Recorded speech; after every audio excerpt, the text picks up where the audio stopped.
آج کل مہنگائی بہت بڑھتی جا رہی ہے جس کی وجہ سے لوگ ڈپریشن کا شکار ہوتے نظر آ رہے ہیں نا، تو برائے کرم یہ بتائیں کہ ڈپریشن سے کیسے بچا جا سکے؟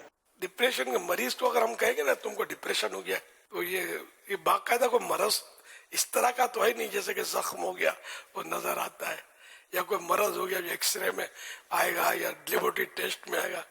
تو یہ مطلب ڈپریشن کے غالباً معنی ہوتے ہیں مایوسی. اب بعد میں مایوسی بس پکڑ لیتا ہے اس کو یہ احساس ہو گیا نا مجھے ڈپریشن ہو گیا، اب اس کا نکلنا بڑا مشکل ہو جاتا ہے. وہ ڈاکٹر ہی بولے گا تیرا ڈپریشن ہو گیا ہے.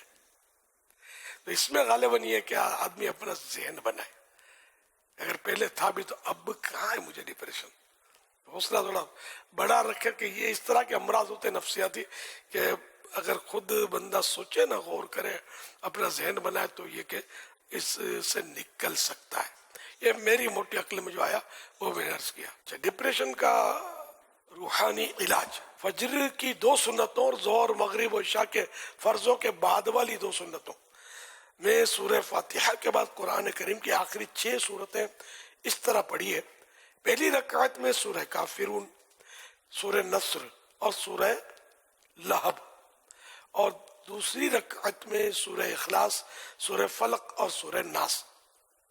ہر سورت کے شروع میں بسم اللہ الرحمن الرحیم پڑھیے. مدت علاج تا حصول شفا.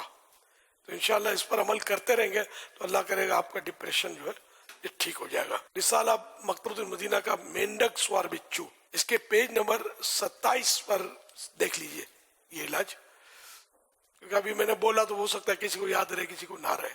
صلو علی الحبیب صلی اللہ علیہ محمد.